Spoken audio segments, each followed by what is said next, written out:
नमस्कार, आपका स्वागत है आज के लेक्चर में। आज हम 15 से लेकर 30 सितंबर के करंट अफेयर को देखेंगे। यहाँ पे करंट अफेयर्स जो है वो इंग्लिश और हिंदी दोनों भाषाओं के लिए हेल्पफुल है।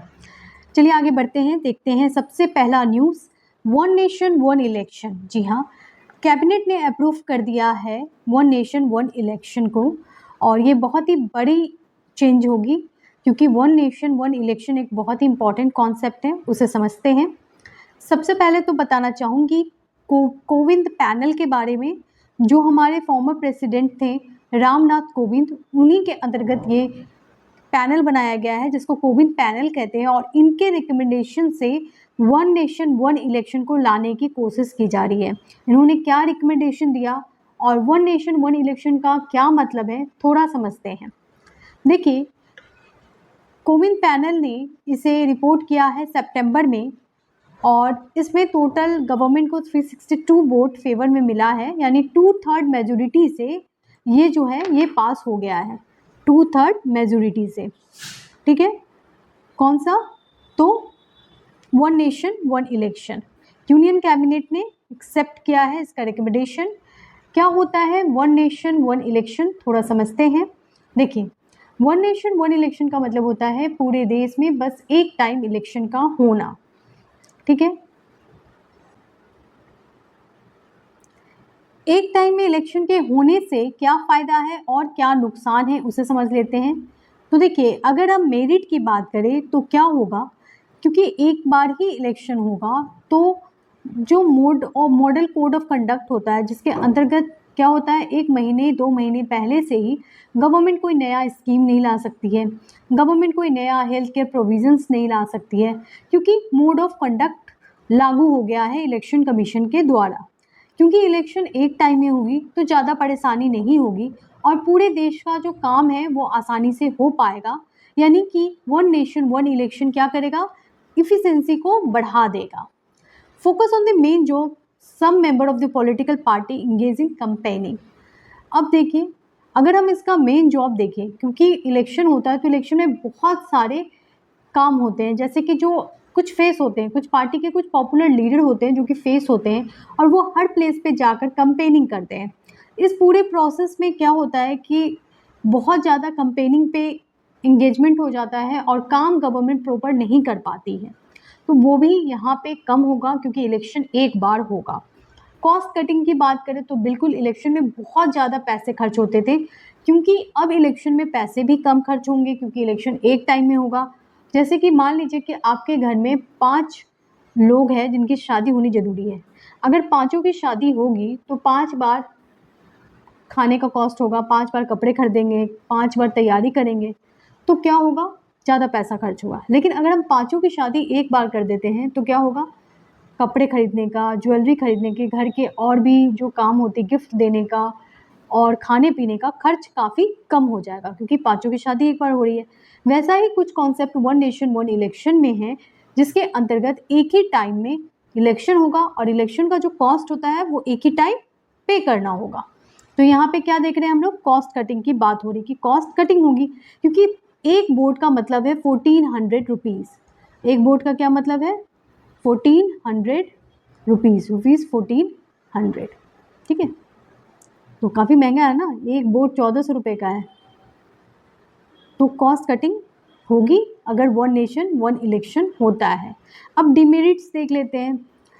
अब यहाँ पे पॉइंट आउट हो रहा है कि जो रीजनल प्रॉब्लम है, जो रीजनल नीड है, मान लीजिए कि इस एरिया में पानी की स्कार्सिटी है, लेकिन जब इलेक्शन होगा तो सेंटर की बातें ज़्यादा सुनी जाएगी और जो रीजनल प्रॉब्लम है उसको हाईलाइट नहीं किया जा सकेगा। इसलिए वन नेशन वन इलेक्शन नहीं होना चाहिए, ये कुछ अपोजिशन लीडर कह रहे हैं। दूसरा पॉइंट वो रख रहे हैं कि हाई कॉस्ट इलेक्शन। क्यों हाई कॉस्ट इलेक्शन होगा, क्योंकि एक बार में अगर इलेक्शन होता है तो एक बार इतने सारे ईवीएम मशीन चाहिए, उसी टाइम में वैन चाहिए, तो ये सब कुछ चाहिए। ऐसे में हाई कॉस्ट इलेक्शन हो जाएगा और पैसे बहुत ज़्यादा खर्च हो जाएंगे। तो आपने क्या देखा अभी तक, हमने देखा कि वन नेशन वन इलेक्शन इसलिए नहीं होना चाहिए क्योंकि इससे हम कॉस्ट बचा सकते हैं, एक ही बार में खर्च करना पड़ेगा। लेकिन दूसरा कंसर्न ये है कि अगर एक बार भी इलेक्शन होता है, इतने सारे लोगों, इतने सारे स्टेट में इलेक्शन होगा, तो कॉस्ट भी ज़्यादा पड़ेगा गवर्नमेंट को, क्योंकि एक ही बार में इतने सारे मशीनें चाहिए। Warehouse for EVM storage, बिल्कुल ईवीएम स्टोरेज का वेयर हाउस भी अवेलेबल नहीं हो पाएगा। रिक्वायरमेंट ऑफ इलेक्शन वर्कर, और साथ में इलेक्शन वर्कर भी चाहिए, क्योंकि आप देखते हो इलेक्शन के टाइम में क्या होता है, जो भी स्कूल के टीचर होते हैं वो भी इलेक्शन मेंबर बन जाते हैं, वो इलेक्शन कंडक्ट करने लगते हैं। ऐसे में क्या होगा, इलेक्शन वर्कर की ज़रूरत पड़ जाती है। तो एक बार इलेक्शन होगा तो क्या होगा, बहुत सारे इलेक्शन वर्कर की ज़रूरत पड़ सकती है। तो आप बताएं कि क्या वन नेशन वन इलेक्शन देश के लिए अच्छा है, बुरा है? ऐसे यहाँ पे मैं एक ऑपोजिशन लीडर जिनका नाम है मल्लिकार्जुन खड़गे, उनकी बात को रखना चाहूँगी। उन्होंने कहा है one nation one election practical नहीं है। ठीक है, तो ये उनका कहना है। ऐसे कैबिनेट ने इसे क्या कर दिया, अप्रूव कर दिया है, और हो सकता है अगले इलेक्शन तक वन नेशन वन इलेक्शन हो जाए। कब होगा अगला इलेक्शन, बताएं? अगला इलेक्शन होगा 2029 में। ठीक है, आज से 5 साल बाद। चलिए आगे बढ़ते हैं और देखते हैं अगला मोस्ट इम्पॉर्टेंट न्यूज़। तो एक सर्वे निकाला गया जिसमें पाया गया है नीदरलैंड्स में सबसे ज़्यादा सोया जाता है। यस, आपने सही सुना, पूरे वर्ल्ड में सबसे ज़्यादा कहाँ सोया जाता है? Which country has highest sleeping hour? That is Netherland. Netherlands में अबाउट 8.1 आवर्स सोया जाता है। वही अगर हम दूसरी कंट्री की बात करें तो उसके बाद आता है फिनलैंड, फिर ऑस्ट्रेलिया, फिर फ्रांस, फिर New Zealand and then United Kingdom. ठीक है, वहाँ सोना मतलब वहाँ सोया जाता है ज़्यादा, लेकिन फिर भी ये कंट्री क्या है, डेवलप्ड है।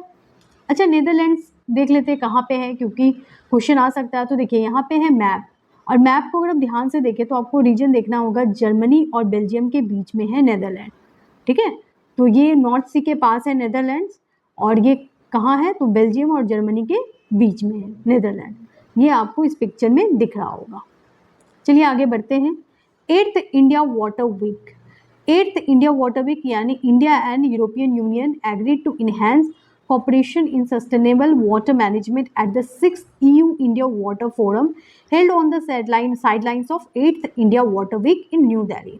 देखिए, इंडिया वाटर वीक हुआ, न्यू दिल्ली में हुआ, और 8th इंडिया वाटर वीक हुआ, और इसमें चीफ गेस्ट कौन थे, यूरोपियन यूनियन थे। ठीक है, तो यूरोपियन यूनियन और इंडिया के बीच में एग्रीमेंट भी हुआ है वाटर सेफ्टी के लिए, वाटर प्रिवेंशन के लिए, और ये हुआ है 6th India EU water summit में, जो कि 8th इंडिया वाटर वीक के टाइम में ही हुआ है। यानी 8th India water week celebration हो रहा था, और इसी बीच में इंडिया और यूरोपियन यूनियन के बीच में भी एक क्या हुआ है, एग्रीमेंट हुआ है, जिसके अंतर्गत सस्टेनेबल वाटर मैनेजमेंट करने की बात की गई है। बात करते हैं इंडिया वाटर वीक का, तो ये सबसे पहले हुआ था 2012 में। ठीक है, ये मिनिस्ट्री ऑफ जल शक्ति के अंतर्गत हुआ इंडिया वाटर वीक। ये एक 4 डे कॉन्फ्रेंस था। ठीक है, इंडिया वाटर वीक ये एक 7th एडिशन था। पहला 2012 में हुआ, फिर 2013 में हुआ, फिर 2015 में हुआ, फिर 2016 में हुआ, फिर 17 में हुआ, फिर 19 में हुआ, और फिर 22 में हुआ।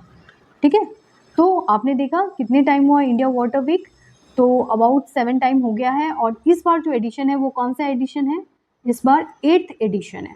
ठीक है, 8th addition India water week हुआ है। इससे पहले 2012 में हुआ था, 2013 में हुआ था, 2015 में हुआ था, 16 में हुआ था, 17 में हुआ था, 19 और 22 में हुआ है। ठीक है, तो चलिए आगे बढ़ते हैं। इंडिया वाटर वीक कंप्लीट हो गया है। इंडिया वाटर वीक का थीम क्या था, तो थीम था partnership and cooperation for inclusive water development and management. ठीक है, partnership and cooperation for inclusive water development and management. Director general of सशस्त्र सीमा बल बने हैं सीनियर IPS ऑफिसर अमृत मोहन प्रसाद।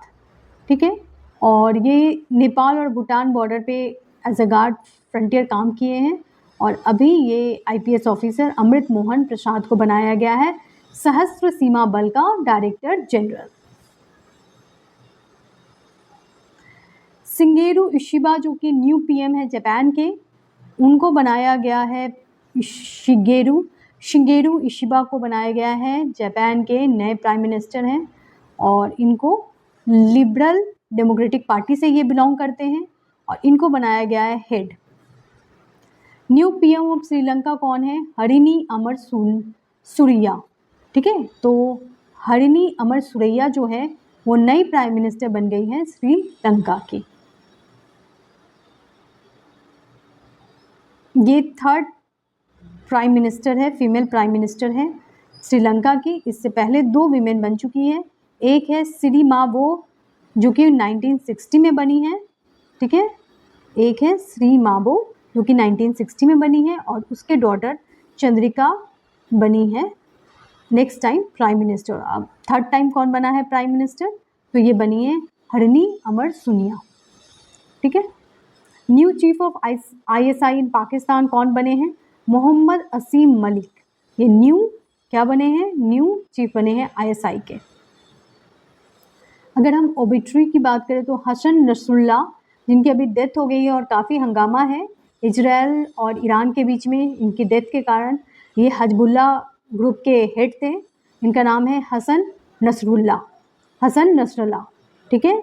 ये हजबुल्ला ग्रुप के हेड है और उनको मारा गया है, इजराइल के द्वारा मारा गया है। बैरूत लेबनान बेस्ड ग्रुप है। हजबुल्ला क्या है, लेबनान बेस्ड ग्रुप है जो कि सिया कम्युनिटी को सपोर्ट करता है और इजराइल के अगेंस्ट लड़ाई करता है, ठीक है। हजबुल्ला क्या है जान लेते हैं। What is Hezbollah? Hezbollah is a Shiite Muslim political party and military group जो कि लेबनान में है। ध्यान रखें लेबनान में है हजबुल्ला ग्रुप, ठीक है।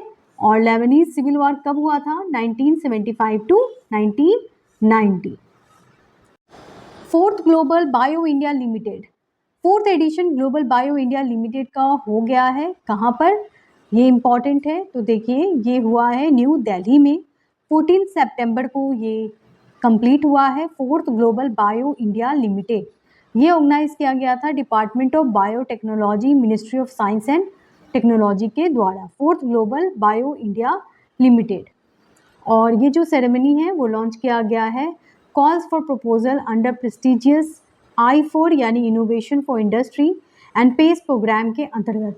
तो आपसे पूछा जाएगा ग्लोबल बायो इंडिया लिमिटेड किसके द्वारा लॉन्च किया गया है, तो ये किया गया है पेस यानी promoting academic collaboration and entrepreneurship और इनोवेशन फॉर इंडस्ट्री के द्वारा। इस बार का थीम क्या था, थीम इम्पॉर्टेंट है, biotech innovation and bio manufacturing. Partner country कौन है, साउथ कोरिया, ठीक है। ग्लोबल बायो इंडिया लिमिटेड बहुत इंपॉर्टेंट प्रोग्राम है जिसमें हम बायो मैन्युफैक्चरिंग की बात कर रहे हैं। ध्रुवी पटेल, जी हाँ ध्रुवी पटेल जो कि यूनाइटेड स्टेट ऑफ अमेरिका की है, वो longest running Indian competition outside India है। यूनाइटेड स्टेट ऑफ अमेरिका की ध्रुवी पटेल सिलेक्ट हुई है, जिसे यूनाइटेड स्टेट ऑफ अमेरिका का ब्यूटी क्वीन उपाधि मिली है ध्रुवी पटेल जो कि अमेरिकन इंडियन है और ये कंपटीशन काफ़ी मायने रखता है। तो ध्यान रखें ध्रुवी पटेल कौन है। यहाँ पे पिक में आपको दिख रहा होगा, इनको एक और टाइटल दिया गया है, मिस इंडिया न्यू इंग्लैंड 2023, यानी इनको 2 टाइटल दिया गया है, एक तो मिस इंडिया न्यू इंग्लैंड और दूसरा यूनाइटेड स्टेट ऑफ अमेरिका। ये दोनों ही टाइटल इनको दिया गया। 75 ईयर ऑफ सुप्रीम कोर्ट, जी हाँ 75 ईयर कंप्लीट हो गया है सुप्रीम कोर्ट का, बहुत ही बड़ी न्यूज़, ठीक है। 75 ईयर कंप्लीट हो गया है सुप्रीम कोर्ट का और इसी संदर्भ में एक स्टैम्प रिलीज़ किया गया है नरेंद्र मोदी के द्वारा। सुप्रीम कोर्ट का स्टैम्प है ये और ये बहुत ही बड़ी अचीवमेंट है सुप्रीम कोर्ट का, इसलिए सुप्रीम कोर्ट के चीफ जस्टिस यानी DY चंद्रचूड़ वहाँ पे मौजूद थे जब ये सेरेमनी सेलिब्रेट हो रहा था और prime minister Narendra Modi launch कर रहे थे क्या, stamp. Women Asia championship trophy hockey India, देखिए हॉकी इंडिया ने अनाउंस किया है 2024 विमेन एशिया चैम्पियन ट्रॉफी, कहाँ, राजगीर बिहार में। और यहाँ पे इंडिया ने जीत लिया है विमेन एशिया चैम्पियन ट्रॉफी, किसे हराकर, तो चाइना, मलेशिया, जापान, थाईलैंड और कोरिया को हराकर। बहुत ही बड़ी अचीवमेंट है और ये इवेंट बहुत मायने रखता है क्योंकि स्पोर्ट इंफ्रास्ट्रक्चर बिहार में काफ़ी इम्प्रूव होगा, क्योंकि वहाँ से इतना बड़ा मेडल जीता गया ना, तो इसीलिए, ठीक है। ओलंपिक ऑर्डर ऑफ गोल्ड दिया गया है, कहाँ के प्रेसिडेंट को दिया गया है, फ्रेंच के प्रेसिडेंट इमैनुअल मैक्रोन को दिया गया है, ठीक है। Emmanuel Macron of France has awarded the Olympic order in gold by the International Olympic Committee. National nutrition week मनाया गया कब, सितंबर में मनाया गया 1 से 7 सितंबर, ठीक है। नेशनल न्यूट्रिशन वीक ये डेडिकेट किया जाता है न्यूट्रिशन के इम्पोर्टेंस को समझने के लिए, ठीक है। ध्यान रखें, it promote healthy eating habits among people of all ages. NITI Aayog का एक रिपोर्ट आया है, सुमन बेरी जो कि वाइस चेयरपर्सन है नीति आयोग के, उन्होंने एक रिपोर्ट निकाला है जिसका नाम है pathways and strategy for accelerating growth in edible oil toward the goal of आत्मनिर्भरता। जी हाँ, पाथवे और स्ट्रेटजी क्या है ग्रोथ को एक्सेलरेट करने का एडिबल ऑयल की तरफ। तो रिपोर्ट ये प्रेजेंट किया गया है डॉक्टर नीलम पटेल के द्वारा जो कि सीनियर एडवाइज़र हैं। उन्होंने ये रिपोर्ट प्रेजेंट की है जिसमें उन्होंने बताया कि एडिबल का ऑयल खाने से कितना कम फैट रिलीज होगा और मतलब ज़्यादा क्या होगा, एडिबल ऑयल खाने से हेल्थ मेंटेन रहेगा। ठीक है, ये एक बहुत ही बड़ा प्रोजेक्ट है, याद रखिएगा। एडिबल ऑयल से ऑलरेडी 2019 2020 यूपीएससी में क्वेश्चन आ चुके हैं। ठीक है, तो ये देख लेते हैं हम लोग, तो ये इम्पॉर्टेंट न्यूज़ है ना, इसलिए। तो नीति आयोग ने क्या रिपोर्ट दिया है, नीति आयोग ने बताया कि एडिबल ऑयल का सप्लाई इंडिया में कम है और वो बढ़ाया जा सकता है, जैसे कि 36.2 मिलियन बढ़ाया जा सकता है 2030 में और वही 70.2 मिलियन बढ़ाया जा सकता है 2047 में। यही एम है, ध्यान रखिए क्या एम है, 36.2 मिलियन टन 2030 तक और 70.2 मिलियन टन 2047 तक। Best mineral men oil seed group कौन कौन सा है इसके अंतर्गत, तो वो है ग्राउंडनट, देन सोयाबीन। ठीक है, चलिए आगे बढ़ते हैं। राजस्थान और मध्य प्रदेश सबसे ज़्यादा ऑयल सीड प्रोड्यूस करता है। ठीक है, और अगर हम दूसरे कंट्री और दूसरे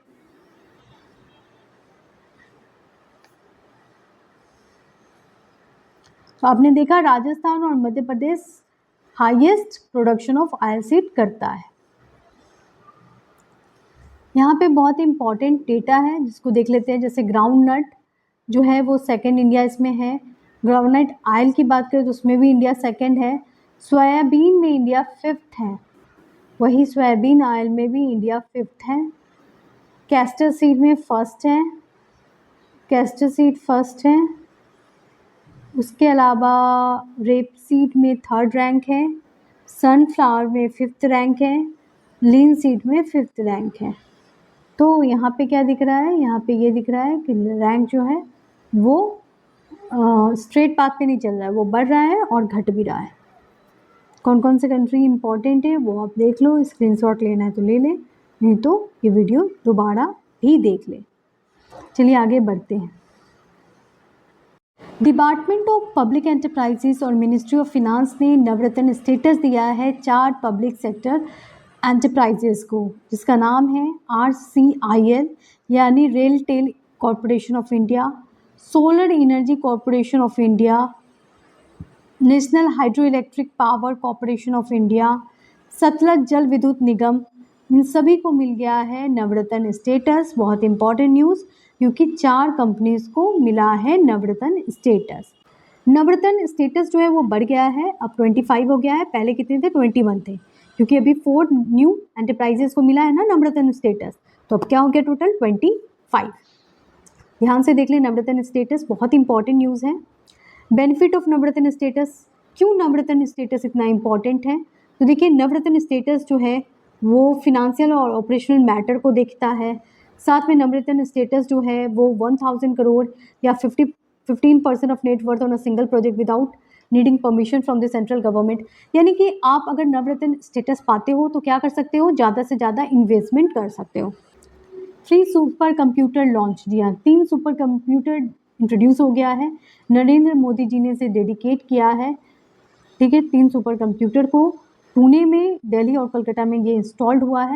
प्राइम मिनिस्टर नरेंद्र मोदी ने इनोग्रेट किया है हाई परफॉर्मेंस कंप्यूटिंग सिस्टम।